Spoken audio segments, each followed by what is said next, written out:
Baiklah, kami akan membahas tentang penyusunan pembahasan. 1. Apa itu hasil penelitian dan pembahasan? Hasil penelitian dan pembahasan memuat analisis merupakan jawaban dari pertanyaan penelitian.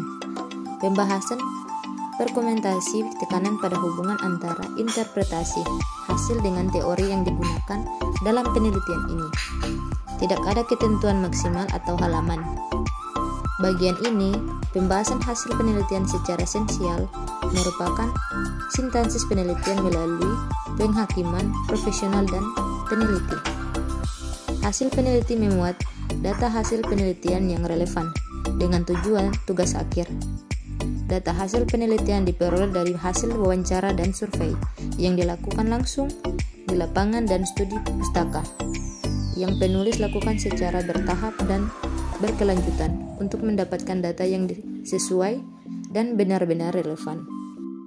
Hal ini diperlukan pemaparan hasil penelitian dan pembahasan dapat disusun dalam subbab-subbab yang terpisah dengan cara penulisan sebagai berikut. 1. Hasil penelitian pembahasannya harus diuraikan secara kronologis dan sistematis sesuai dengan perumusan masalah serta tujuan penelitian. Pembahasan sistematis ini akan lebih dampak, jelas, cakupan, batasan, dan benang-benangnya apabila hasilnya dalam subbab judul tersendiri. Setiap aspek pembahasan dimulai dari hasil analisis data. Penarikan kesimpulan sebaiknya dibandingkan dengan penelitian-penelitian sebelumnya atau landasan teori yang relevan. 2. Subbagian ini dapat disajikan dengan dua cara sesuai dengan jenis penelitian, yaitu cara penyajian hasil penelitian dan pembahasan untuk penelitian kuantitatif dan kualitatif. Untuk penelitian kuantitatif, hasil penelitian dan pembahasannya dapat dipisahkan menjadi subjudul tersendiri, sedangkan penelitian kualitatif, hasil penelitian dapat pembahasannya dapat disajikan menjadi satu subjudul. 3. Bagian pembahasan merupakan hal yang paling penting dari keseluruhan isi penelitian. 2. Tujuan pembahasan. Tujuan pembahasan adalah penyajian interpretasi terhadap temuan, simpulan, dan rekomendasi bagi peneliti selanjutnya. Penulis menggunakan bagian pembahasan untuk menjelaskan makna temuan dan menyampaikan kemungkinan yang digunakannya. Dengan kalimat lain, pembahasan bukanlah sekedar penyelesaian hasil penelitian. Juga menyatakan tujuan pembahasan adalah 1. Menjawab masalah penelitian atau menunjukkan bagaimana tujuan penelitian ini dicapai. 2. Menafsirkan temuan penelitian. 3.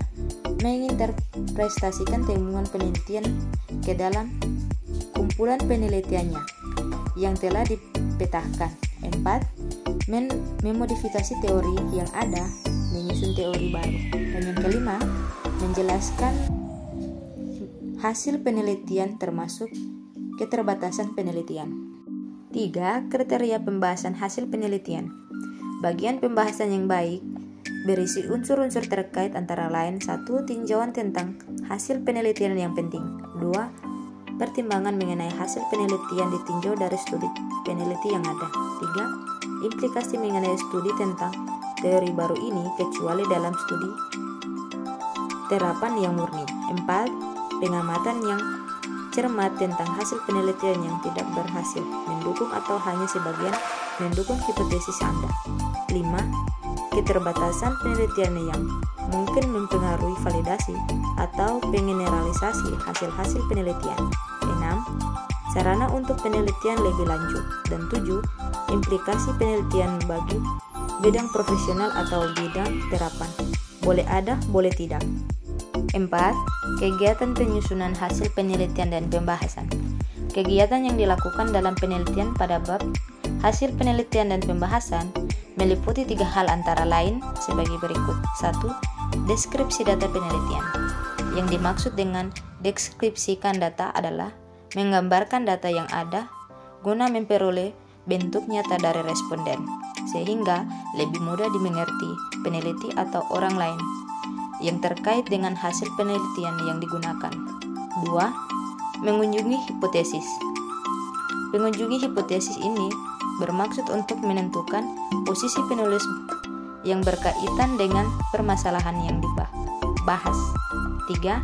Interpretasi dan pembahasan hasil penelitian.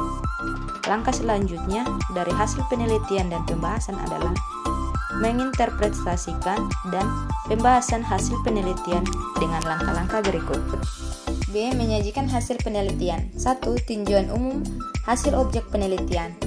Dalam bagian ini ditemukan gambaran menyeluruh tentang objek yang diteliti termasuk potensi dan aspek yang dapat mengakses pemecahan masalah yang akan terjadi.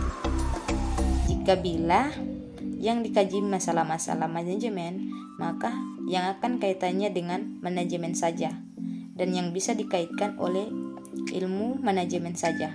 2. Deskripsi variabel yang diteliti.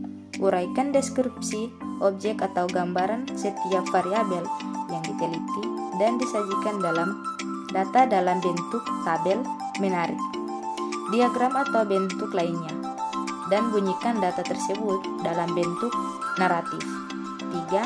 Hasil ujian hipotesis.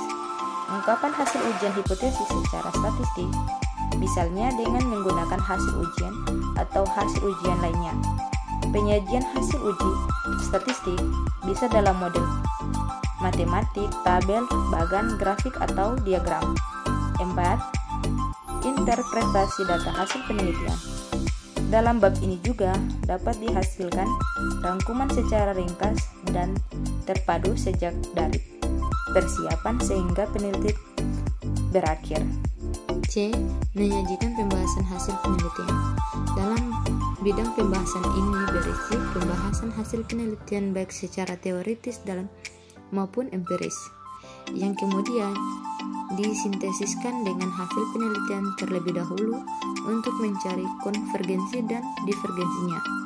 2. Kemukakan temuan-temuan penelitian termasuk fenomena baru yang mungkin muncul selama penelitian bila ada. 1. Aspek kajian teoritis. Salah satu tujuan untuk diteliti adalah untuk memverifikasikan teori. Artinya, peneliti ingin memberikan apakah suatu teori tertentu berlaku atau dapat diamati pada objek penelitian tertentu. 2. Aspek kajian empiris. Pembahasan hasil penelitian perlu juga dilakukan dengan cara merujuk juga pada kajian empiris yang telah dilakukan oleh peneliti terlebih dahulu. Jika hasil penelitian konsisten dengan teori yang ada atau hipotesis penelitian terbukti, pembahasan dapat diartikan untuk memberikan referensi penelitian terlebih dahulu yang sesuai dengan penelitian. Baiklah, sekian dari saya. Terima kasih.